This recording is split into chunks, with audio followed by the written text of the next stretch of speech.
Hello, ladies and gentlemen. Welcome to another episode of Explode Your Expert Business Show. And today I'm here with the one and only, the legend, Todd Brown. How you doing? I'm doing great, man. When you said the one and only, the legend, I was like, oh, who else is on here with me? Is there another guest on here with me? It's just you and your bookshelf. So that's right. I think it's the two things that are legendary are the bookshelf and the beard. Other than that, I'm not sure. I'm not sure much else. That's pretty legendary, actually. I always like to start with a bit of a weird question. That's how I like to start my episodes. I'm talking about the beard. How long did it take you to grow it this way, and how do you take care of it? Oh my gosh! So it originally started, I think a few years ago. There was, what is it, like No Shave November. And so I decided I wasn't going to shave. I didn't have a beard or anything like that. Typically had no facial hair, started letting it grow in, grew a goatee, and then just let it go from there. And I think I'm blessed. It grew in fairly quickly, handful of months, and it was pretty thick. And I've just left it ever since. In terms of taking care of it, so there are really only two things that I do. Every now and then I'll trim it because it can kind of get wild and wacky. And every day I use like a conditioner. I put like a beard conditioner in it and a brush just to keep it, because if I don't, it'll get really wild and crazy. Other than that, not much else. Pretty straightforward process.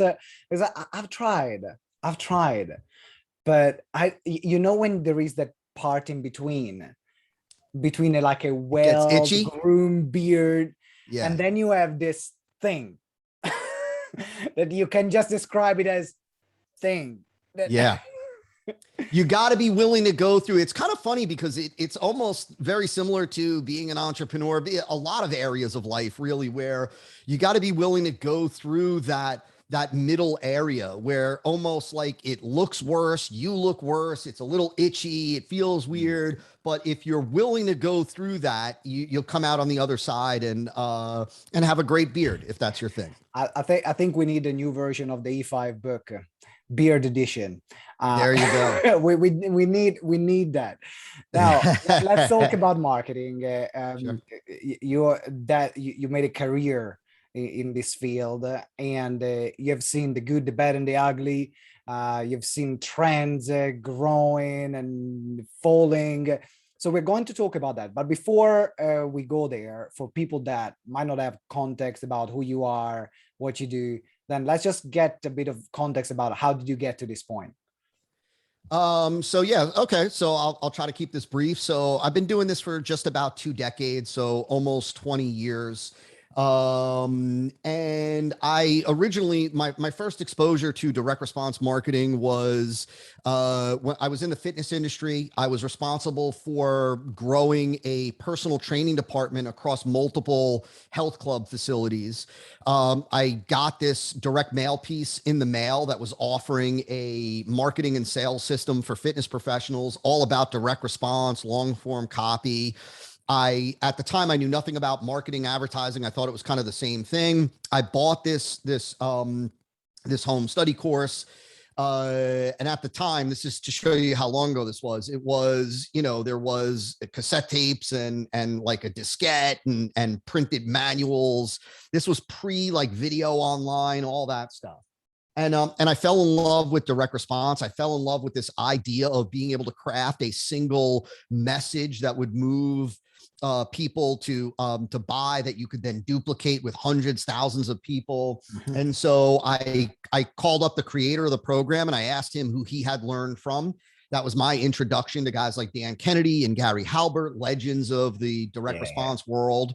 And then I just dove in and I became an avid student, and I implemented what it is that I was learning in my department across these facilities, making some tweaks to adjust it to our setting. I ended up growing this department to a little bit over $3 million a year just in personal training sales. Became kind of my department. This department that was now driven by like direct response and marketing and whatnot became the golden child in this company. I ended up deciding I wanted to share what it is that I was doing with massage therapists to help them grow their practices. I started doing that, grew that business, and then over time worked with chiropractors, and then eventually entrepreneurs, coaches, consultants, authors, experts, agency owners, which brings me to today. Which brings us here today. And I know you recently actually released the book, The E5 Method. And what makes it different? Because if you're going around, every 2 scrolls, there is a Facebook ad that says, hey, do you want to get more clients? Right? This is the best marketing method that you have. And so every time I'm asking, it's like, okay, so I know that if I've known about people using the method, you have been using it. What makes it different? Yeah, it's a great question. And so it really comes from what makes my experience and background different from all the other experts. So what's interesting is that I've had, I would say certainly for the last, 10, 12 years ish, give or take, maybe a little bit longer, I've really had this unique experience in that I've had one foot in the typical traditional online marketing world when we talk about the internet marketing community. And so I've had one foot in there, and I've had one foot at the same time in the big direct response publishing world with clients like companies like the Agora companies, a $1.5 billion a year behemoth. And so I've been able to see really the best of the best from both of those worlds, what's worked really well in the online marketing space and what's worked really well for these gigantic companies in the direct response publishing arena, and taking the best of the best from both of those worlds and pulling it together into a seamless kind of method. So it's really interesting because when I would consult with the direct response publishing companies, I was filling in the gaps that they were missing from the online marketing world. And when I was working with many of the top online marketers, I was filling in the gaps that they had from the direct response publishing world. And so I realized that if I pulled these two kind of, these two areas together into one method, that it could serve a lot of people. And that method ultimately became the E5 method. And really, to just boil it down, the simplest way to kind of encapsulate it, it's just a process. It's a framework for engineering customer acquisition campaigns that work to convert cold prospects from paid traffic into buyers.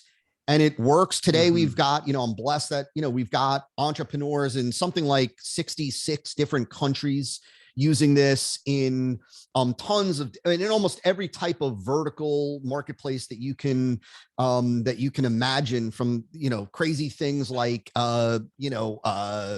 weird soap all the way to, coaching, consulting, all that. Oh, it works also for products. It works.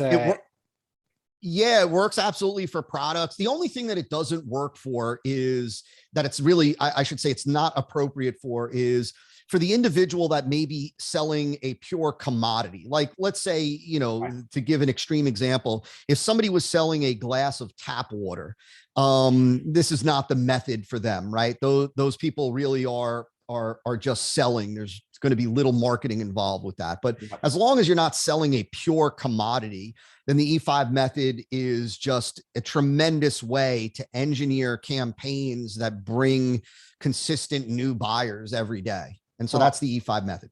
Let's talk about that, because some people that have adventured themselves, because as for our listeners, we have people that have just maybe tried some paid advertisement to some seasoned paid advertisers. And the one thing that everyone gets around to do is like, how do I convert a cold lead that comes sometimes can be non-qualified to actually making a purchase? And there is so much complexity in the system sometimes, like on the front end, because now you're dealing with the advertisement, with the platform that you use to place ads, on top of dealing with your own backend and the conversions that your funnel will have. So let's start looking at the evolution of paid advertisement in this case, in paid marketing. what was working before that is not working right now that some people are still doing? Yeah. So what I would say to answer that question, and it's an awesome question. What I would say, I'm going to answer it probably a little bit different from what you're ultimately looking for. So the first thing is that what is not working today or is no longer viable today has a lot less to do with the tactical approach of designing marketing campaigns. Like, you know, what is no longer effective today is not about, like, you know, do webinars still work? Do video sales letters still work? Does long form, right? They, you know, in some capacity, in some shape or form, all of the stuff, tactical stuff that used to work still works today. But the big difference is this, that we've seen a massive shift in the economics of customer acquisition when using paid traffic, when doing media buying, when running Facebook ads, YouTube ads, Google ads. And what I mean by that is that, you know, the cost of media has increased substantially. And so the idea of having a marketing campaign, which, for example, just offers and sells a $20 ebook, let's say, those days are long gone. Not because you can't convert on a $20, excuse me, ebook, but because you need to have your transaction value today needs to be much higher than $20 to acquire buyers from paid traffic at scale. And so today, the game of customer acquisition is a lot more about the economics. It's a lot more about, like, in other words, without going too deep in here, when you're using paid traffic, you've got two metrics that you have to be aware of. These two metrics are the entire game. This is everything. It comes down to this for the majority of your folks. Number one is there is what's called CPA, cost per acquisition. How much does it actually cost you to acquire a single buyer? If you spend $1,000 on a Facebook ad and you acquire 10 buyers, $1,000 divided by 10 tells you that you have a CPA, a cost per acquisition of $100. Yep. Well, then we have on the other side of the equation, we have the value side, and that's AOV, average order value. That is the average amount of money that a typical buyer or an average buyer spends with you when they become a buyer. So the day that they become a buyer, how much do they spend with you? Well, we know that if we've got a $100 cost per acquisition, if we want to break even, if we want to be able to acquire buyers for free, we need to have an average order value of $100, meaning that every sale needs to be worth $100.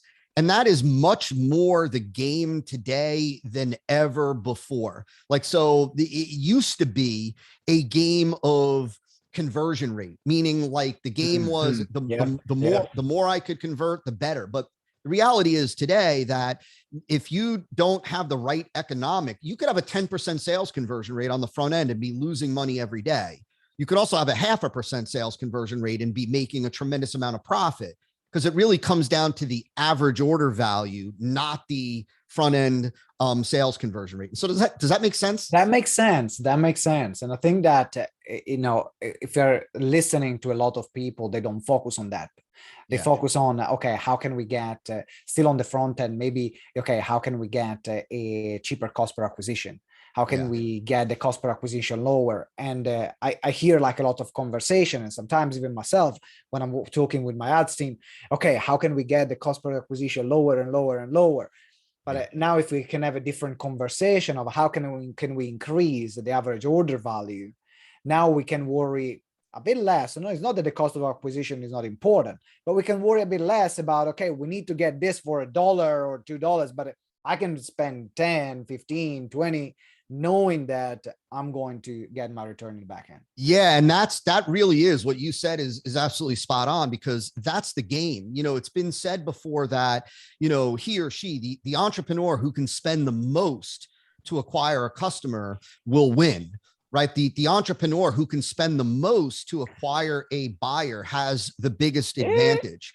And so the reality is that while we certainly want to minimize our cost per acquisition, But it's important to recognize that lowering CPA is the most difficult part of making any campaign work, right? Because there are only two factors that contribute to lowering the CPA. Number one is getting cheaper traffic, paying less per click. The reality is that that traffic has a value. And that value is determined by the marketplace, similar to the way an ounce of gold is determined by the marketplace, right? And so ultimately there is a value based on competitors and based on bids for what that traffic is worth, right? And you have to be very careful that you don't simply look for cheap traffic, because not all traffic is created equal. So, right, just like the reality is this, like, look, you know, you hear somebody says, well, if I'm paying $3 to get a visitor, is that good? Well, you can't answer that question absent of the value side, because if you're paying $3 to get a visitor, but a visitor is only worth $1 to you, no, that's not good. But if you're paying $3 to get a visitor and every visitor is worth $5 to you, well, then that's great. And so when the question becomes, well, would you rather pay $3 or would you rather pay $1 to get a visitor? Well, if the dollar visitor is only worth 50 cents, and the $3 visitor is worth $5, I'll pay the $3 all day long. 100%. Right? Because it's not about how cheap the visitors are. It's about the value of the visitors. And are the visitors worth what it is that it costs us to get them? So I remember, sorry to interrupt you. I remember I did some campaigns that I was incredibly happy. It's like cost per acquisition. Oh my God, it's awesome. Like we are getting a webinar registration for, I mean, I'm in the UK. It was like £2 a registration. This is great. Fantastic. Let's do more of it. Man, it was one of the worst campaigns. I mean, because at the end of the day, right? None of these people bought. Like very few people actually they were potential clients. Yeah, because you know, and that's such a great, it's such a great point, because what everybody needs to understand is that when it comes to customer acquisition, especially when using paid traffic, right, which is the most scalable form of traffic. What folks really, the healthiest perspective to take is to think like an investor. Right? Because that's really what we are. We're investors. We're investing in the acquisition of assets. Those assets happen to be customers, clients. Those assets have a value today. That's average order value, what they spend when they become a client or a customer, a buyer. There is a cost to acquire that asset, to acquire that customer, the CPA. And then, of course, there is future value, which is the back end, right? The 1 month value, 2 month, 3 month, 6 month, lifetime value, all that kind of stuff. And so just like an investor, just like a real estate investor or an equity investor is looking at what is the value and what is the cost, you need both numbers. You need both sides of the equation. That's the same thing that we are doing. And so, right, like 30-cent clicks, 20-cent clicks mean nothing if those clicks are worth zero, right? Like it's a bad deal if you're paying 30 cents a click and they're worth nothing. But it's a great deal if you're paying $3 a click and those clicks are worth $5 to you. And so you need both sides of the equation. When I say both sides of the equation, it's CPA and AOV, right? And so my point in sharing all of this, going back to your original question, is that that's been the biggest shift in the game, is that the most successful entrepreneurs online today understand that it is all about that financial exchange. It's all about the cost and the value. It's not about conversion rate. And so, right, like I would rather have a lower conversion rate if that means that I'm recouping 100% of my ad spend to get clients, right? Meaning if it costs me $3 to get a visitor and every visitor is worth $3 to me, right? That means I'm acquiring visitors ultimately for free. My bank account is no less, excuse me, than it was, you know, a few days ago. I don't really care what my conversion rate is. Right? It doesn't matter. What matters, right? Because you can't deposit conversion rate. Like you don't get paid based on conversion rate. You get paid based on the exchange of cost and value. And all the rest on the back end becomes your gross profits, which then you can have a very scalable business as well and push even more money into the machine. I remember, for example, that we have a funnel which I absolutely love, which is a 5-day challenge, which we run called Profile Builder Challenge, teaching people how to get on media, publications, and so on. And after running it a few times with paid advertisement, then we realized that actually for us, every registration, I think it was worth £150. £150 a registration, which was awesome. Like absolutely awesome. And that was like 3 times in a row. We've done the fourth time. The fourth time didn't work as well. But for 3 times in a row, it was like £150 a registration. So I'm like, I'm really happy to pay even 20, 25, 30, 35, sometimes even £40 per registration, because I know it's going to be worth 150. Now, if I can get it lower and get the same quality lead, I'll take it all the time, but I'm willing to do that. And then there are situations sometimes where the same campaign that we did, now we actually lost money from it, because we still don't know, actually. We still don't know why that happened, but I love that focus on the metric. And there is another question I want to ask you. Sure. Which is on over which period of time do you consider the average order value? Because there is then it becomes a difference between the period of which we consider the average order value to the average lifetime value, right? So what is the window of time that you consider that? Yeah. So in this context, in this conversation, for the bulk of your people, when I say average order value, I mean day 0.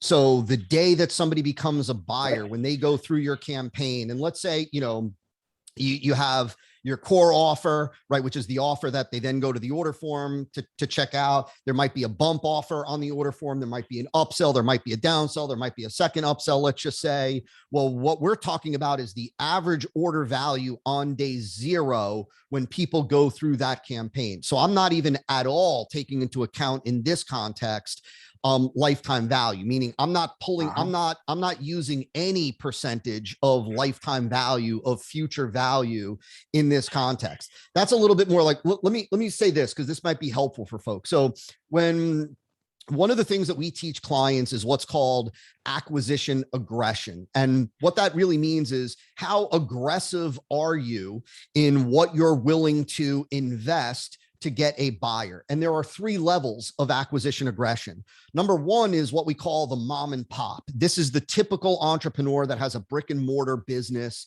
And typically the way that the average mom and pop operates, the person, the folks who don't really know direct response, don't understand our world, don't understand the difference between front end and back end and all that, they operate with a margin, meaning that if the average buyer spends $100 with them the day that they become a buyer, the mom and pop only want to spend $50, let's say, to get them, right? They want to have a margin. So mom and pop, let's say their average order value is $100. They want a margin. They're not thinking front end, back end. They're just thinking transactionally. They're, let's say, only willing to spend $50. That's level 1. Then you've got level 2. Level 2 is I like the technical term, mom and pop.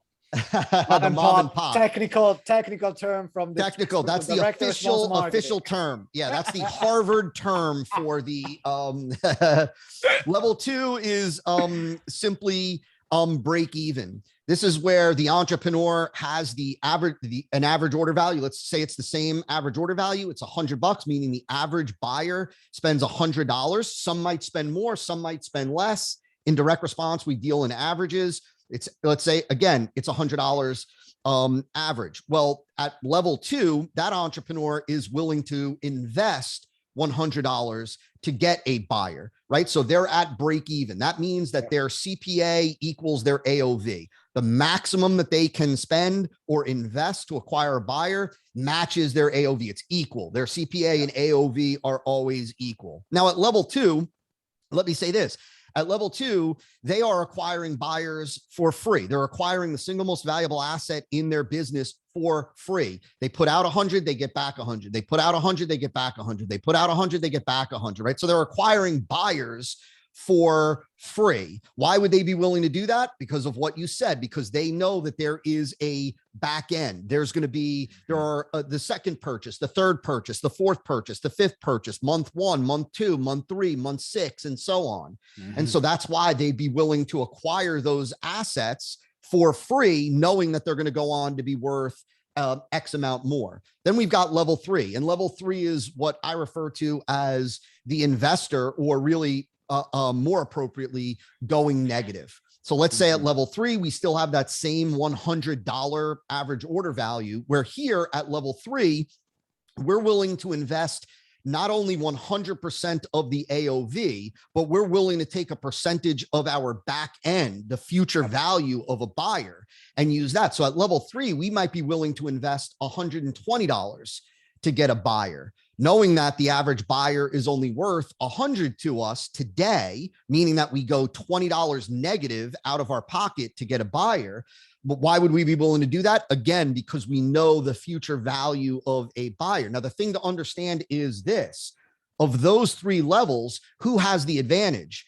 Level 1, they're only willing to invest $50 to get a buyer. Level 2, they're willing to invest $100, double. They can afford to spend double to get a single new buyer. And then at level 3, they're willing to spend $120 to get a buyer. Remember, he or she who can spend the most or invest the most to get a buyer has the advantage. And so in this context, for the majority of folks, and this is where we start the overwhelming majority of our clients, break even level 2 is a beautiful thing, because you acquire buyers for free, and then everything else contributes to your gross profit. From transaction 2 on, it's all driving profit. I love it. I love it. And I think that, so when people that are listening, and particularly if you're at the starting point, is also getting used to the concept of not being scared of losing money in the front end, to making sure that actually you get the right customers, and making sure that actually you can outspend your competition, or you can as well have those higher quality leads as well, which will take a bit more money to invest. So in that case, if you're here listening for the first time, so just get accustomed with the fact that it's okay to go negative on the first transaction, as long as you have the back end. We're not talking about I would for the sake of going negative, right? I would say this, that to be safe, to be fair, this is something. So I always tell folks, you should never go negative until and unless, number 1, you know your metrics, meaning that you've got a business that is mature enough where you know the future value of a buyer. You know what a buyer is going to be worth to you on day 30, day 60, day 90, 6 months, 9 months. And unless you have the cash flow to float. So level 3, going negative, while that is the level that the majority of the biggest direct response entrepreneurs and companies operate at, the overwhelming majority of people listening, especially folks starting out, especially folks early on that maybe don't have their metrics yet nailed, don't have the cash flow just yet, they should be operating at level 2, at break even. And if you really think about it, right, meaning where what it costs you to get a buyer is what a buyer is worth to you. So there's no profit, but you've acquired an asset for free. If you really think about it, that is the way the overwhelming majority of investors operate. When you invest in a stock, the stock has a $60 share price. And what does it cost you? It costs you 60. So you spent 60, you've got something worth 60. And in that context, your hope is that it's going to go up. And so, right, operating at break even to acquire assets is a regular and common thing for investors. It's just that most entrepreneurs, most mom and pop, operators have been taught transactional thinking. So in their mind, they're thinking, I want to generate profit on every single transaction from transaction 1 on. But direct response entrepreneurs understand that by doing that, you sacrifice the growth of your customer base. And you sacrifice your ability to acquire more buyers. Remember, the mom and pop's only willing to invest 50 to get a buyer. The break even is willing to invest 100. They're willing and able to invest double what the mom and pop are. They have a tremendous advantage. They can use more expensive traffic sources. They can do more things that the mom and pop can't. Their marketing can even operate at a lower level, meaning they don't have to have as high of a conversion rate. Like, there's just so many advantages when you are willing and able to invest more to acquire a buyer. So here's the thing. Don't think like a mom and pop, think like an investor. You got it. There it is. That's the switch in thinking. Think like an investor. I have one more question before we wrap up. The internet marketing, direct response marketing, is moving forward. Technology is moving forward. There are new strategies, new things that are popping up all the time. If there is one thing that you say is emerging that people should pay attention to, and pay attention means really take it seriously, like it was email marketing when there was the first dude that sent the first email, or the first woman that sent the first email, I don't know. But what do you predict to be that thing? Well, so the thing that I definitely think is going to play a role in marketing, I'm not sure how much it's not of the vein of email marketing or a tactic per se, but we're definitely going to see more artificial intelligence used within marketing. I think what's going to happen, and we're already seeing this, this trend, you're going to see more of the traffic platforms be driven even more so by algorithms, meaning eventually we're going to get to a point where running ads on Facebook, running ads on YouTube is going to be, you upload a bunch of creative, you tell the platform what it is that you are marketing, and the platform is going to do the rest. And so these platforms, because of the data, because of the technology, because of the tracking, they're just getting so much smarter, far smarter than our ability to, you know, to target people and to measure and whatnot. And so I think that, I think we're going to see that in terms of copy and creative in advertising, in marketing messages. And I think we're certainly going to see that in media. And so I think people should certainly pay attention to the progress in AI, because the first, you know, the folks that really are able to leverage it when it's kind of mass are going to be the people that reap the early rewards. So pay attention to AI. Yeah. Here, you hear it first. Pay attention to AI. I mean, there is already like a lot of tools that are emerging, and it's getting better and better year after year. It's getting better and better. We see also the changes that Facebook have made recently with their ads platform.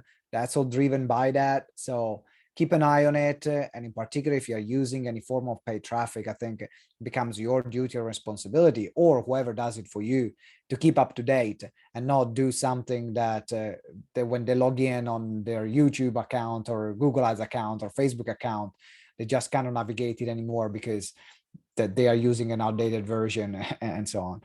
All right, Todd, it has been an incredible interview. I mean, we talked about your beard first to get started.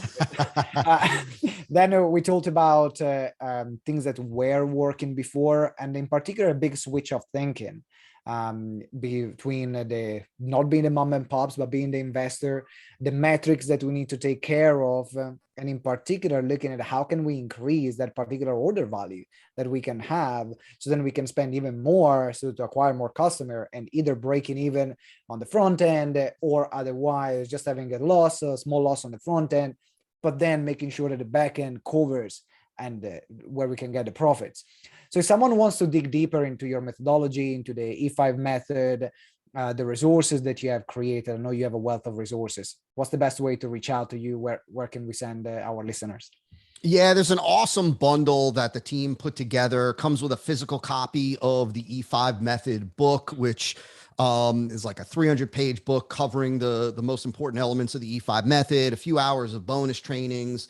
And it's available for free if folks are willing to cover a few dollars in shipping and handling at e5bundle.com. They'll go, all the details are there. Well worth it. Dive into the E5 method book, and I think that you'll have a whole different perspective on how to create campaigns that drive those new buyer sales.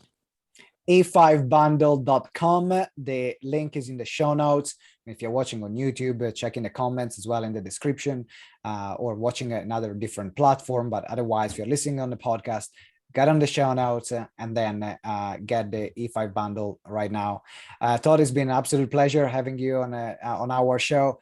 Thank you very much. If you have to leave our listeners with one final message, what would your final message be? That, I think if you're new to this world, that these are all learnable skills. And so for the new folks, if you're a little overwhelmed, if you're a little intimidated, recognize that everybody feels the same at the beginning. But fortunately, these are all skills that you can learn. If you're willing to put in the time, if you're willing to be resourceful, if you're willing to learn and grow, you can possess all the mastery that you need to reach whatever heights you're shooting for with your business. Amen to that. Amen to that. But I remember when I started, didn't know anything about these things. I could barely type on a Word document. So. Me too. Me too. I didn't know any. I mean, and I'll tell you. And I started before there was WordPress and content management systems, and before it was as easy as it is today. And so it's just about, it's about being resourceful. It's about recognizing, like, look, others have done this. You can do it too. This doesn't require talent. It requires being willing, committed, learning, growing, and you can achieve whatever it is that you set your mind to. 100%. Thank you, Todd. And thank you very much for everyone for listening or watching. Until next time, always remember that together we grow exponentially. Ciao.